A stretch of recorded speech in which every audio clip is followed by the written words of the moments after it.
1984 조지 오웰 5번째. 지하 깊숙이 자리 잡은 천정이 낮은 식당에서 점심 식사를 하려는 사람들의 줄이 서서히 앞으로 움직였다. 식당은 이미 10,000원이었고 귀가 먹먹할 정도로 시끄러웠다. 카운터 창고에서 스튜에 김이 시큼한 냄새를 풍기며 흘러나왔다. 승리주 냄새는 더 자극적이었다. 식당 한쪽 구석에 벽에 구멍을 내어 만든 조그만 판매대에서 한 잔에 10센트씩 술을 팔고 있었다. 찾았는데 바로 여기 있었군. 누군가 윈스턴 뒤에서 말했다. 윈스턴은 돌아섰다. 조사국에 근무하는 친구 사임이었다. 어쩌면 친구라는 말은 적합하지 않을 것이다. 이제는 친구란 건 없고 동지만 있기 때문이다. 그러나 동지들 중에서도 남보다 더 친한 동지가 있게 마련이다. 사임은 언어학자로 신어 전문가였다. 덧붙여 말하자면 현재 신어사전 제11판을 편집하는 일에 종사하는 막강한 자문위원회 일원이었다. 검은 머리의 그는 윈스턴보다 체구가 작았다. 그리고 눈은 커다란 데다 툭 튀어나와 있었는데 왠지 슬퍼 보이기도 하고 비웃는 것 같기도 했다. 그는 이야기를 나눌 때 그런 눈으로 상대방의 얼굴을 빤히 쳐다보곤 했다. 자네한테 면도날이 있나 해서 찾았네. 사임이 말했다. 하나도 없어. 나도 여기저기 돌아다니며 찾았는데 도무지 있어야 말이지. 윈스턴은 죄라도 지은 듯한 기분이었다. 누구든지 만나는 사람에게 면도날을 얻으려고 했다. 윈스턴은 아직 사용하지 않은 면도날 2개를 감추어 두고 있었다. 지난 몇 달 동안 면도날이 품귀 현상을 빚었다. 가끔씩 당원용 상점에서도 생활 필수품이 동날 때가 있었다. 그것이 단추일 때도 있었고 털실이나 구두끈일 때도 있었다. 그런데 요즘은 면도날이 없었다. 면도날은 이제 자유시장에서 남몰래 구걸하다시피 해야 겨우 구할 수 있었다. 나도 6주 동안이나 같은 면도날을 쓰고 있다네. 윈스턴은 그렇게 둘러댔다. 줄이 다시 앞으로 약간 움직였다가 멈췄다. 그는 다시 몸을 돌려 사임을 바라보았다. 두 사람 다 카운터 끝에 있는 천장에서 가져온 기름 묻은 금속 쟁반을 들고 있었다. 어제 포로들 교수형 처하는 거 봤나? 사임이 물었다. 일을 했어. 영화로 볼 수 있겠지. 윈스턴은 관심 없다는 듯 시큰둥하게 대꾸했다. 영화로 보는 것과는 달라도 크게 다를 걸세. 사임이 말했다. 비웃는 듯한 그 두 눈이 윈스턴의 얼굴을 재빨리 훑었다. 나는 너를 알아. 그 두 눈이 이렇게 말하는 것 같았다. 뱃속까지 훤히 알지. 내가 왜 포로들이 교수형 당하는 걸 보러 가지 않는지 잘 안단 말이야. 사임은 사상적으로 열렬한 정통파였다. 그는 헬리콥터가 적의 말을 쑥대밭으로 만들었다든지 사상범위 자백과 재판, 애정부 감방에서 행해지는 처형 등을 못마땅하게 여기는 척하면서도 막상 그에 대한 이야기를 할 때면 재미있다는 듯이 신나게 떠들어대곤 했다. 그와 이야기를 나누려면 그런 화제를 피해 가능한 그가 스스로의 권위도 세우고 흥미롭게 생각하는 신어에 대해 관심 있는 듯 말해야 할 터였다. 윈스턴은 쏘아보는 듯한 그의 커다란 검은 눈을 피해서 고개를 살며시 돌렸다. 정말 볼만한 교수형이었어. 사임이 회상하듯 말했다. 놈들의 발을 묶지 않았더라면 더 좋았을걸. 발버둥 치는 꼴을 보고 싶었는데 말이야. 그나마 마지막에 혓바닥을 쑥 빼물었던 걸 봐서 다행이었지. 아주 퍼렇더군. 아무튼 그 장면이 썩 괜찮았다네. 다음 분, 흰 앞치마를 두른 종업원이 국자를 들고 소리쳤다. 윈스턴과 사임이 쟁반을 배식대 쪽으로 내밀었다. 두 사람의 쟁반 위에 규정된 음식, 철제 접시에 담긴 거무죽죽한 스튜, 빵 한 덩어리, 치즈 한 조각, 밀크를 타지 않은 승리 커피 한 잔, 사카린 한 알이었다. 저기 텔레스크린 밑에 자리가 있군. 가는 길에 술이나 한 잔 사갖고 가세. 사임이 말했다. 종업원이 손잡이가 없는 원통형 찻잔에 진을 따라주었다. 둘은 사람들을 해치고 나아가 자리를 잡은 뒤 금속판을 씌운 탁자 위에 쟁반을 내려다 놓았다. 누가 그랬는지 구역질이 날 만큼 더러운 스튜 국물이 식탁의 한 구석에 떨어져 있었다. 윈스턴은 술잔을 들고 잠시 숨을 멈췄다가 느글느글한 맛이 나는 진을 목 안에 붓고는 꿀꺽 삼켰다. 눈물이 찔끔 나오더니 갑자기 시장기가 느껴졌다. 그는 스튜를 퍼먹기 시작했다. 묽은 스튜에는 고기라고 넣은 건지 해면처럼 흐물흐물한 분홍색 빛 덩어리가 들어있었다. 두 사람은 식사를 마칠 때까지 아무 말도 하지 않았다. 윈스턴의 뒤쪽으로 조금 떨어진 곳의 왼쪽 식탁에서 한 남자가 우리처럼 꾀꾀거리는 목소리로 끊임없이 짓거려대고 있었다. 남자의 말소리는 식당 안의 웅성거리는 소음보다도 더 시끄러웠다. 사전은 어떻게 돼가나? 윈스턴이 큰 소리로 물었다. 그럭저럭 돼가고 있네. 나는 형용사를 맡았는데 재미가 아주 그만이야. 사임이 말했다. 신어 이야기가 나오자 그의 얼굴이 금세 환해졌다. 그는 스튜 접시를 옆으로 밀어놓고 섬세하게 생긴 손의 한쪽에는 빵을, 다른 쪽에는 치즈를 들고서 악을 쓰지 않아도 말소리가 잘 들리도록 식탁 위로 몸을 수그렸다. 제 11판이 결정판이지. 지금 신어를 마지막으로 손질하고 있는데 이 일이 다 끝나면 다른 말은 쓰지 않아도 될 걸세. 대신 자네 같은 사람들은 처음부터 다시 배워야 하네. 자네는 우리의 주된 임무가 새로운 낱말을 만들어내는 거라고 생각하겠지만 절대 그렇지 않다네. 우리는 매일 수십, 수백 개의 낱말을 없애고 있지. 말하자면 우리는 말을 뼈만 남도록 잘라내고 있는 셈일세. 제11판에는 2050년 이전에 쓸모없게 된 낱말들은 단 한 개도 수록되어 있지 않다네.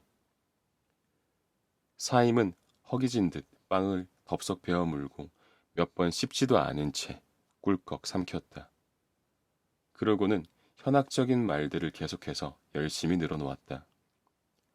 가무잡잡하니 야윈 그의 얼굴은 생기를 띠었고 조소하는 기색이 말끔히 가신 눈은 꿈꾸는 듯 빛났다. 낱말을 없애는 건 대단히 매력적인 일이지. 물론 가장 쓸모없는 낱말은 동사와 형용사에 많지만 없애야 할 명사도 수백 개나 있네. 그리고 동의어뿐만 아니라 반의어도 없애야지. 도대체 한 낱말이 단순히 다른 낱말의 반대말을 뜻한다면 굳이 써야 할 필요가 뭐가 있겠나. 한 낱말에는 이미 그 자체로 반대로 말할 수 있는 요소가 포함되어 있네. 그래서 좋은 이라는 낱말을 예로 든다면 그 반대말은 안 좋은 이라고 하면 되지. 철자도 생판 다른 나쁜 이라는 말이 뭐 때문에 따로 필요하겠나. 안 좋은 이란 말이면 충분하네. 모양은 비슷하지만 오히려 이게 다른 말보다 더 정확한 반대말이지. 좋은이라는 말의 뜻을 더욱 강조하고 싶을 때도 마찬가지네. 탁월한, 이니, 훌륭한 같은 모호하면서도 쓸모없는 말들이 수두룩하게 있다 한들 무슨 소용이 있겠는가? 더 좋은이라는 말이면 충분하고 이걸 더욱 강조하고 싶으면 더욱더 좋은이라고 하면 될 것이네. 물론 이런 형태의 낱말들이 이미 사용되고는 있지만 신어의 최종판에는 이 낱말들만 수록될 걸세. 그러니까 좋고 나쁘다는 전체적인 개념은 6개의 낱말, 따지고 보면 단 1개의 낱말이지만 로 표현할 수 있다는 얘기지. 어때? 멋지지 않나, 윈스턴? 물론 이건 원래 비비의 아이디어였네. 각주, 비비는 빅브라더를 칭합니다. 사임은 뒤늦게 생각나는 듯 빅브라더의 이야기를 덧붙였다. 그러자 윈스턴의 얼굴에 맥 빠진 듯한 표정이 스쳤다. 사임은 윈스턴이 신어에 흥미가 없다고 간주했다. 윈스턴, 자네는 신어의 진가를 인정하지 않는군. 사임이 서글픈 표정으로 말했다. 심지어 자네는 신어로 글을 쓸 때도 여전히 구어를 생각하고 있어. 자네가 타임스에 쓴 기사를 종종 읽어봤네. 아주 좋긴 하지만 번역에 불과하더군. 자네는 마음속으로 말 자체가 애매하고 쓸데없는 뜻까지 들어있는 구어에 집착하고 있어. 낱말을 없애는 일이 얼마나 매력적인지 전혀 모르는 것 같아. 전 세계적으로 매년 어휘수가 줄어드는 언어는 신어밖에 없다는 걸 알고 있나? 윈스턴은 물론 알고 있었다. 그는 말을 하는 대신 동의한다는 표시로 빈긋이 웃어 보였다. 사임이 거무스름한 빵을 다시 한 입 베어 물고 이어서 말했다. 자네는 신어를 만든 목적이 사고의 폭을 좁히는 데 있다는 걸 모르나? 결국 우리는 사상죄를 범하는 것도 철저히 불가능하게 만들 걸세. 그건 사상에 관련된 말 자체를 없애버렸고 그 뜻은 엄격하게 제한되며 다른 보조적인 뜻은 제거되어 잊혀지게 될 걸세. 이미 우리는 제11판에서 그런 것에 주안점을 두었네. 하지만 그 과정은 자네나 내가 죽고 난 뒤에도 오랫동안 계속될 걸세.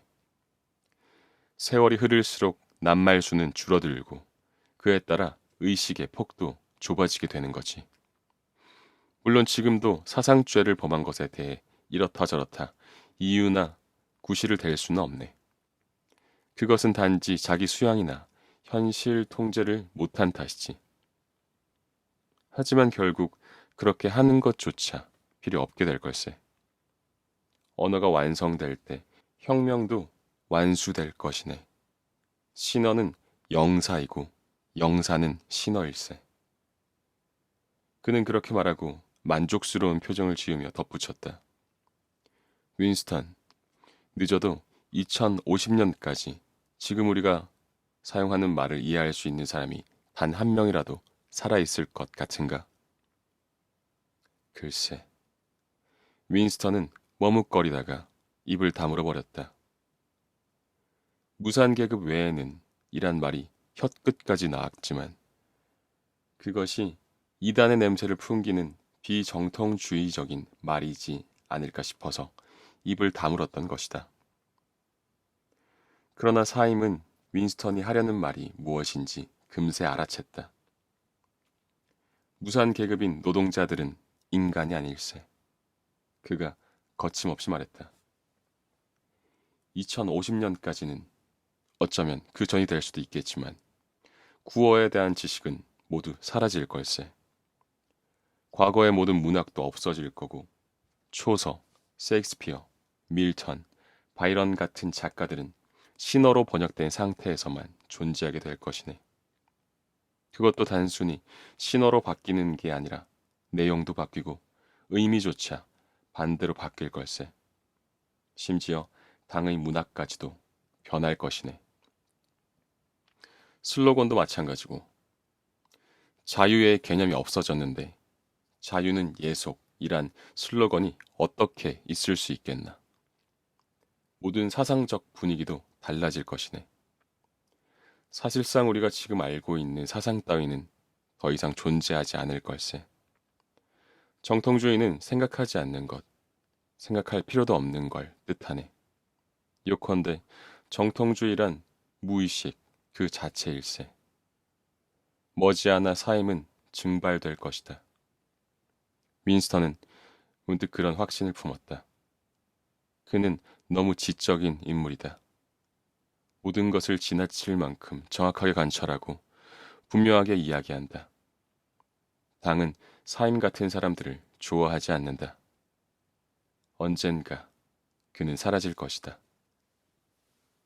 이미 그 얼굴에 그렇게 쓰여 있었다. 윈스턴은 빵과 치즈를 먹어치웠다. 그런 다음 의자에서 약간 비껴 앉아서 커피를 마셨다.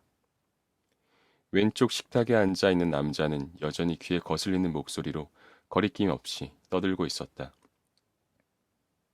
윈스턴에게 등을 돌리고 앉은 젊은 여자는 그 남자의 비서 같았다. 여자는 그의 말을 경청하며 그가 떠드는 소리를 모두 옳다는 동의의 표시로 영거푸 고개를 끄덕여댔다. 이따금씩 옳으신 말씀입니다.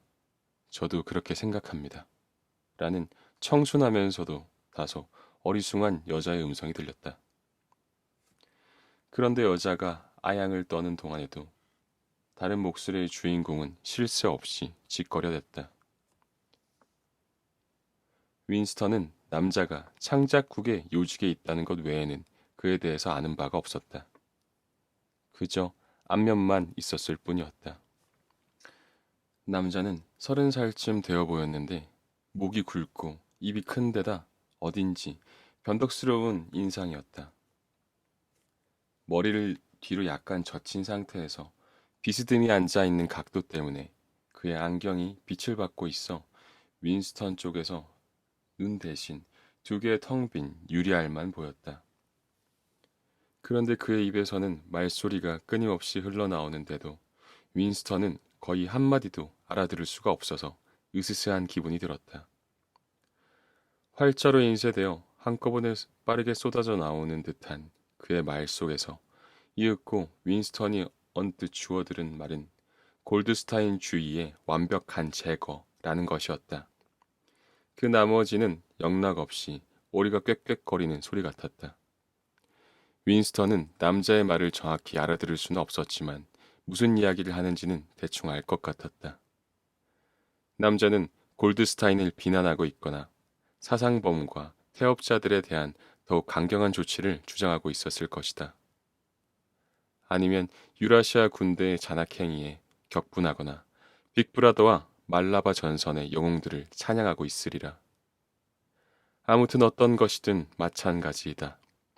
그것이 무엇이든 간에 그 말 한마디 한마디가 순수한 정통이며 순수한 영사인 것만은 확실하다. 윈스턴은 턱이 위아래로 빠르게 움직이는 그 눈 없는 얼굴을 바라보았다.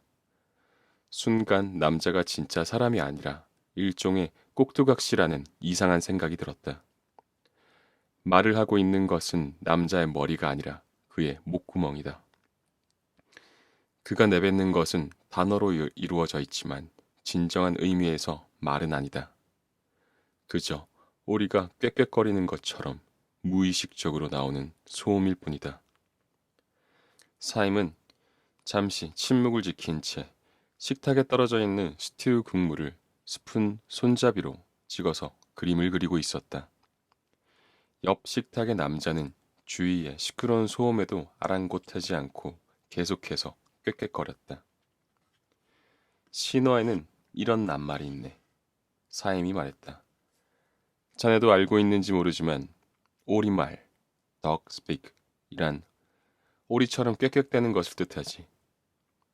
이건 두 가지의 상반된 뜻을 지닌 재미있는 낱말 중에 하나로서 적에게 사용하면 비난이 되고 뜻을 같이 하는 동지에게 사용하면 칭찬이 된다네. 틀림없이 사임은 곧 증발될 것이다. 라고 윈스턴은 다시금 확신했다. 그는 사임이 자신을 경멸하고 기피하는 데다 그럴듯한 꼬투리를 잡으면 가차없이 사상범으로 고발하는 사람이라는 걸 잘 알고 있었다. 그런데 그가 증발될 것이라고 생각하니 문득 서글픈 마음이 들었다. 물론 사임에게도 단점은 있었다. 그는 절제와 적당한 무관심과 일종의 우매함 등이 부족한 사람이었다. 그렇다고 그를 두고 비정통파라고 말할 수는 없었다. 그는 남다른 열성에다 보통 당원들이 입수하지 못한 최근 정보를 수집함으로써 영사의 강령을 신봉하고 빅브라더를 숭배하며 승리의 소식에 진심으로 기뻐하는 한편 이단자들을 철두철미하게 증오했다. 그러나 그다지 좋지 않은 평판이 늘 그를 따라다녔다. 그는 불필요한 말을 짓거리고 책을 너무 많이 읽었으며 미술가와 음악가들이 단골로 이용하는 체스너트리 카페를 뻔질나게 들락거렸다. 성문으로든 불문으로든 그 카페에 드나들지 말라는 법은 없었지만 그곳은 어쩐지 불길한 장소였다. 소문에 의하면 골드스타인도 10여 년 전에 그곳에 가끔씩 나타났다고 한다. 사임의 운명은 불보듯 뻔했다. 하지만 그는 단 3초 동안만이라도 윈스턴이 품고 있는 생각들이 뭔지 파악한다면 그 즉시 사상경찰에 고발할 것이다. 물론 다른 사람들도 그렇게 하겠지만 아마 사임만큼 그러는 사람은 거의 없으리라. 어쨌든 열성만으로는 부족하다. 정통성이란 무의식이 때문이다. 파슨스가 오는군. 사임이 앞쪽을 쳐다보면서 말했다.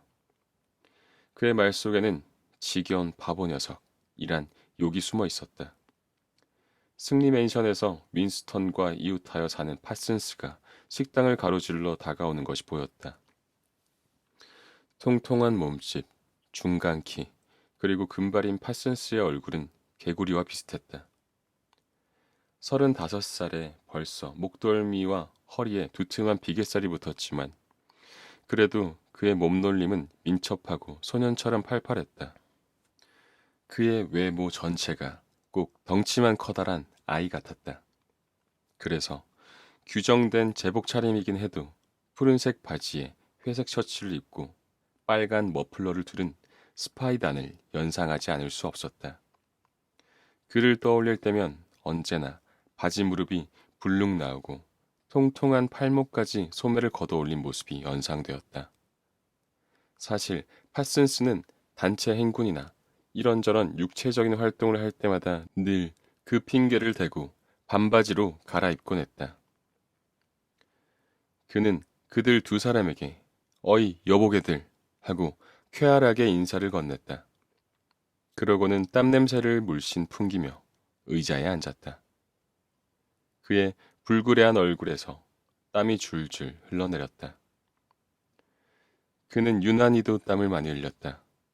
공회당에서 탁구를 칠 때면 그의 배트 손잡이가 땀으로 축축하게 젖을 정도였다.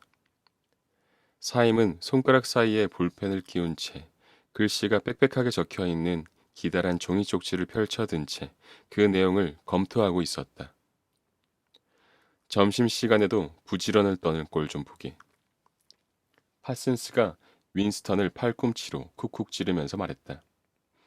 제법 열심인데? 여보게, 자넨 도대체 무얼 하고 있나? 보나마나 나 같은 사람한텐 골치 아픈 일이겠지. 스미스, 자네를 찾고 있었네. 자네는 나한테 낼 기부금을 잊고 있더군. 무슨 기부금? 윈스턴은 자동적으로 돈이 어디 있는지 몸을 더듬었다. 언제나 월급의 4분의 1가량을 의연금으로 내어 놓아야만 했는데 그 종류가 하도 많아서 일일이 다 기억할 수가 없었다. 증오주간에 쓸 기부금 말이야. 집집마다 내는 것 있잖아. 나는 우리 구역에 수금을 맡았네.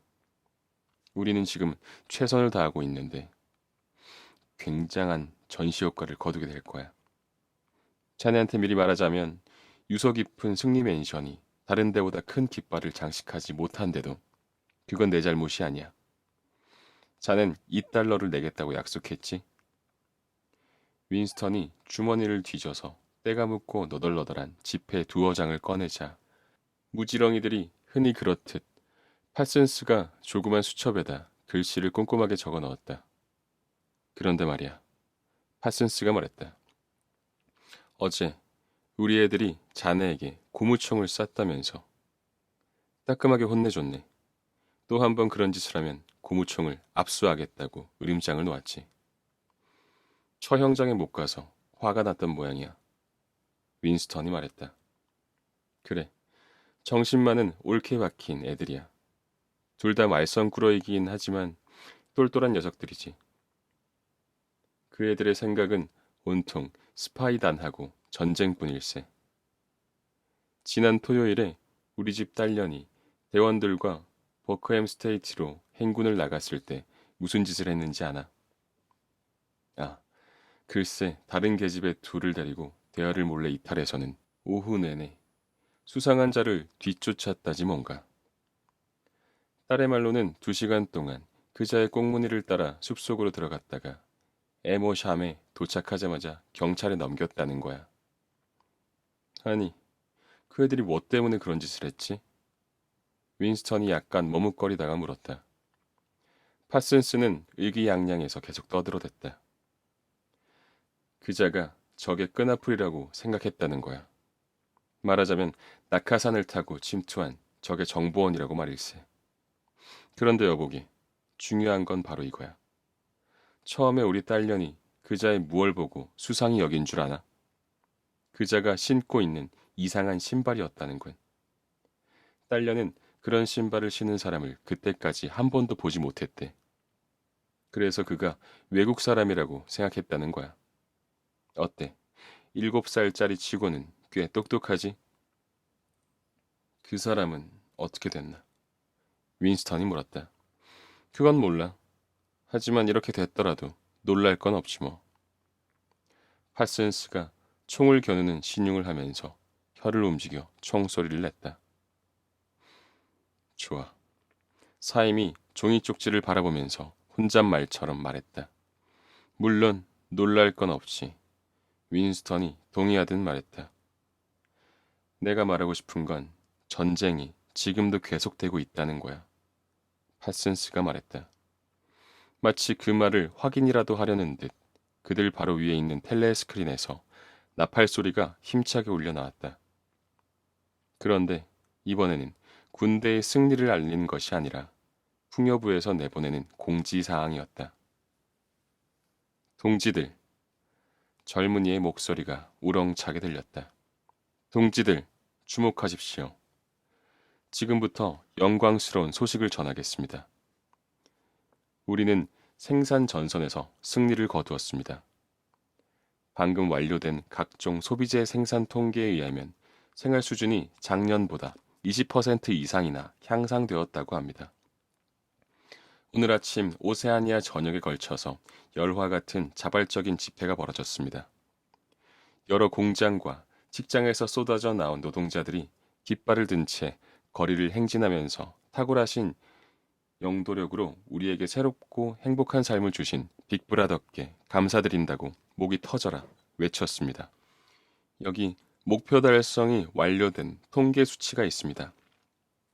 식량은 새롭고 행복한 삶이라는 말이 몇 차례나 반복되었다.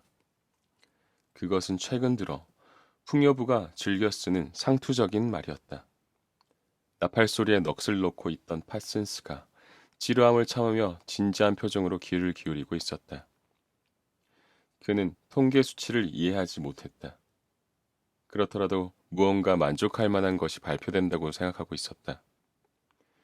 그는 크고 지저분한 파이프를 꺼냈다. 파이프에는 까맣게 탄 담배가 반쯤 채워져 있었다. 일주일에 100g씩 배급되는 담배로 파이프를 가득 채워 피운다는 건 거의 불가능한 일이었다. 윈스턴은 승리 담배를 조심스레 반듯이 들고 피웠다. 내일이나 돼야 담배 배급을 받는 데다 지금은 내개비밖에 남아있지 않았기 때문이다. 그는 잠시 주위에서 나는 소리를 외면하고 텔레스크린에서 흘러나오는 발표에 귀를 기울였다. 일주일에 초콜릿 배급량을 20g으로 올려준다는 데 대해 빅브라더에게 감사하는 집회가 있었던 모양이다. 그런데 바로 어제 초콜릿 배급량을 일주일에 200g 줄인다고 방송했지 않는가. 겨우 하루 만에 그것을 잊어버렸나? 그렇다. 그들 모두는 그 사실을 잊어버린 것이다. 파슨스는 아두나기가 짐승 같아서 쉽게 잊어버렸다. 옆 식탁의 그 눈 없는 남자도 지난주 초콜릿 배급량이 30g이었다고 말하는 사람은 누구든지 당장 색출해서 증발시켜버리겠다는 식의 열의에 휩싸인 나머지 그 사실을 잊고 있었다. 그리고 사임 역시 복잡한 이중사고로 인해 그것을 잊었다. 그렇다면 윈스턴 혼자만 그 사실을 기억하고 있단 말인가. 터무니없는 통계 수치가 텔레스크린에서 계속 쏟아져 나왔다. 작년에 비해 식량, 의복, 주택 가구, 취사도구, 연료 선박, 헬리콥터, 서적, 유아 등 모든 것이 늘어났다. 그 상태 그대로이거나 줄어든 것은 질병과 범죄와 정신병뿐이었다. 매년 매 순간 사람도 물건도 빠른 속도로 증가하고 있었다. 사임이 조금 전에 했던 것처럼 윈스턴도 스푼을 들고 식탁에 떨어진 허연 국물을 찍어서 기다란 줄을 그어가며 그림을 그렸다. 문득 실생활의 물질적인 구조를 생각하니 울화가 치밀었다. 전에도 늘 이랬던가? 음식 맛도 이랬나? 그는 식당 안을 둘러보았다. 천장은 낮고 식탁마다 수많은 사람들이 우글거렸으며 벽은 사람의 손때가 묻어 지저분했다. 그뿐만이 아니었다. 찌그러진 철제 식탁과 의자들이 너무 바짝 놓여 있어서 서로 팔꿈치가 부딪혔고 스푼은 휘어졌으며 쟁반은 흉하게 우그러졌다. 또 희끄무레하니 조잡하게 만들어진 잔들은 기름이 묻은 데다 갈라진 틈마다 새까만 때가 끼어 있었고 싸구려 술과 커피에서는 이상한 냄새가 풍겼다.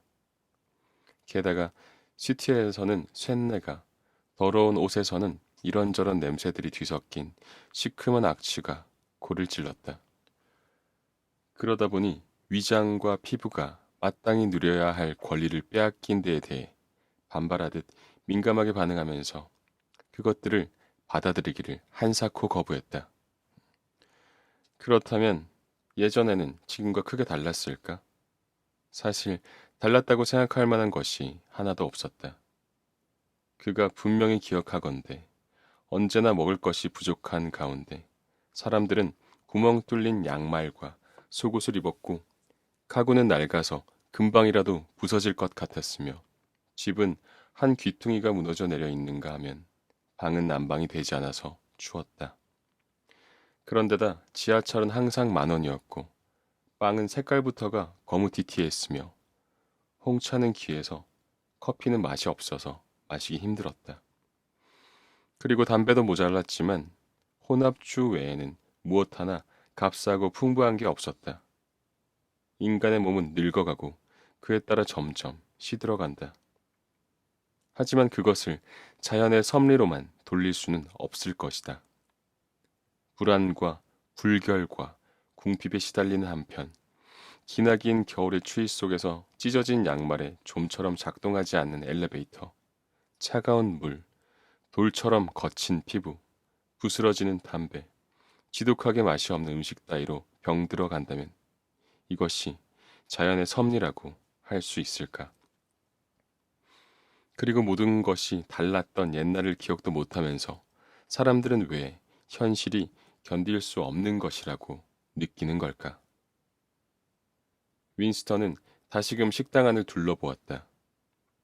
거의 모든 사람들이 추해 보였다. 푸른 제복 대신 다른 옷을 입었더라도 추해 보이기는 마찬가지일 것 같았다. 딱정벌레처럼 생긴 조그마한 남자가 한쪽 구석의 식탁에 앉아 커피를 마시면서 불안스러운 눈초리로 이쪽 저쪽 흘낏거리고 있었다. 만약 이런 몰골들을 보지 않았다면 당이 이상형으로 내세운 신체 조건, 청년은 키가 크고 근육질이며 처녀는 금발에다 성격이 명랑하고 햇볕에 그을린 건강한 피부와 볼록 튀어나온 가슴을 지녀야 한다를 갖춘 사람들이 많은 줄로 알았을 것이라고 윈스턴은 생각했다. 그런데 사실은 그렇지 않았다. 그가 판단하건대 에어스트립 1 주민들은 대부분 체격이 작은 데다 피부가 검고 영양실조에 걸려서 몰골이 추했다. 어째서 딱정벌레 같은 인간들이 정부 기관마다 점점 늘고 있는지 이상한 일이었다. 일찍부터 옆으로 퍼져서 땅딸막한 체구, 행동은 민첩하지만 짧은 다리, 유난히 작은 눈, 통통한 얼굴에 불가사의한 표정. 당의 지배하에서는 바로 이런 타입들의 인간들이 출세를 가장 잘하는 것 같았다.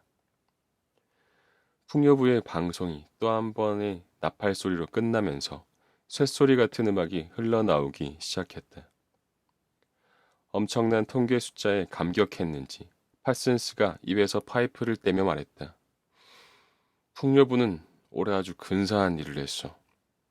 그는 뭘 알기나 하는 듯 고개까지 끄덕거렸다.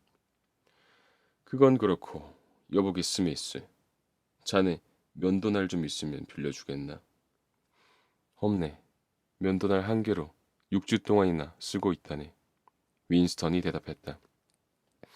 아, 그런가. 혹시 있나 해서 물어본 거야. 미안하게 됐네.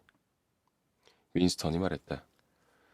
풍요부의 방송이 나오는 동안에는 조용하던 옆 식탁의 오릿소리가 다시금 떠들썩하게 들리기 시작했다. 무슨 이유에서인지 윈스턴은 머리카락이 성글고 얼굴에 주름살에 때가 낀 파슨스 부인을 생각하고 있었다.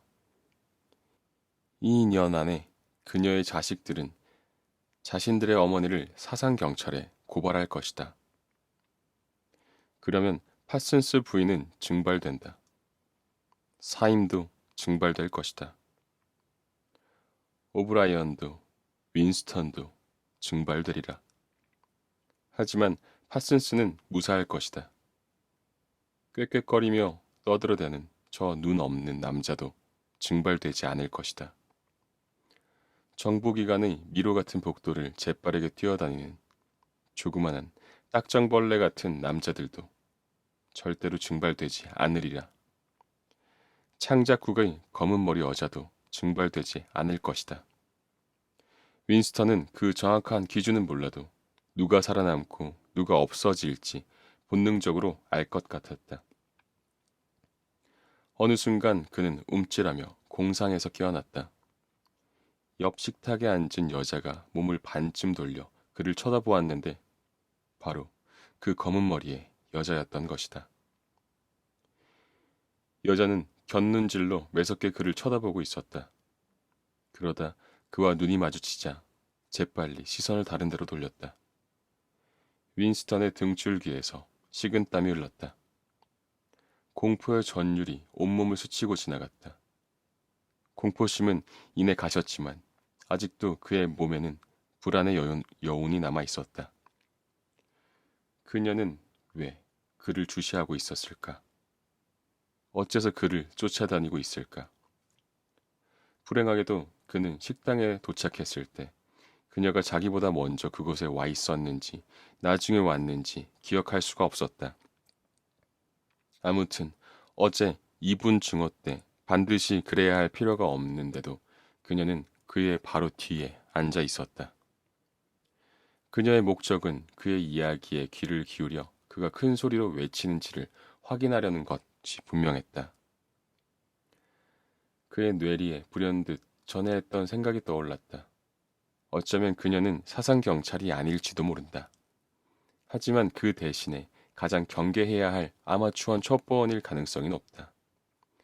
그녀가 자기를 얼마 동안 쳐다보았는지 윈스턴은 알 수 없었다. 아마 5분은 좋게 쳐다보았을 것이다. 그렇다면 그동안 그의 표정이 한 번이라도 흐트러지지는 않았을까? 그럴지도 모른다. 공공장소나 텔레스크린이 미치는 범위 안에서는 혼자 공상에 잠긴다는 것은 지극히 위험한 일이다. 아주 사소한 것에도 정체가 드러날 수 있기 때문이다. 얼굴에 나타나는 경련, 무의식적으로 짓는 불안한 표정, 혼자 중얼거리는 습관 등도 조금이라도 비정상적으로 보이는 것은 없어야 한다. 무언가를 감추려는 행위로 감주되어 위험을 초래하기 때문이다. 어떤 경우든 못마땅한 표정을 지으면, 가령 승전 소식이 보도될 때 못 믿겠다는 표정을 지으면 그것만으로도 처벌 대상이 된다. 심지어 이에 대한 신어까지 있었는데 표정죄라는 것이 바로 그것이다. 여자는 다시 그에게서 등을 돌렸다. 어쩌면 그를 쫓아다니는 것이 아닐지도 모른다. 그녀가 이틀 동안 계속해서 그와 가까이 앉아 있는 것은 단순한 우연일 수도 있다. 담뱃불이 꺼지자 그는 그것을 조심스럽게 식탁 가장자리에 놓았다. 누가 훔쳐가지만 않는다면 일을 마친 뒤 마저 피울 수 있을 것이다. 옆 식탁의 인물이 사상경찰에 끄나풀이고 그래서 그는 3일 동안 애정부의 감방에 감금될지도 모른다. 그렇기 때문에 더더욱 담배꽁초를 버려서는 안 된다. 사임은 종이 쪽지를 접어 주머니에 넣었다. 파슨스가 다시 입을 열고 떠들기 시작했다. 여보게, 내가 얘기했던가? 그가 파이프를 만지작거리면서 낄낄거렸다. 우리 집 개구쟁이 두 녀석이 어떤 늙은 여자의 치맛자락에다가 불을 붙였다는 얘기 말이야. 그 여자가 빅브라더의 포스터에다 소세지를 싸들고 가더라지 뭔가. 그래서 살금살금 뒤로 다가가서 치마에 대고 성냥을 그었다는군. 그 여자 엄청 뜨거웠을 거야. 꼬마 녀석들이지만 제법이지 않나? 하는 짓이 고추처럼 매워. 요즘에는 스파이 단원에게 그런 식으로 철저한 훈련을 시킨다네. 우리 때보다 더 나아. 자네는 그 애들이 요즘에 뭘 취급받는지 아나? 열쇠 구멍으로 방안 얘기를 엿들을 수 있는 귀나팔이라는 거라네. 딸애가 요전날 밤에 그걸 집으로 가져와서 안방 문에 대고 시험해 보더니 그냥 귀로 듣는 것보다 2배는 더 크게 들린다고 하더군. 물론 그건 단지 장난감일 뿐이지. 하지만 아이디어 하나는 대단하지 않은가? 별안간 텔레스크린에서 고막을 찢을 듯한 호루라기 소리가 났다. 작업을 재개하라는 신호였다. 세 사람은 자리에서 벌떡 일어나 엘리베이터로 몰려가는 사람들 속으로 휩쓸려 갔다. 그 바람에 윈스턴이 피우다만 담배꽁초가 부러져 버렸다.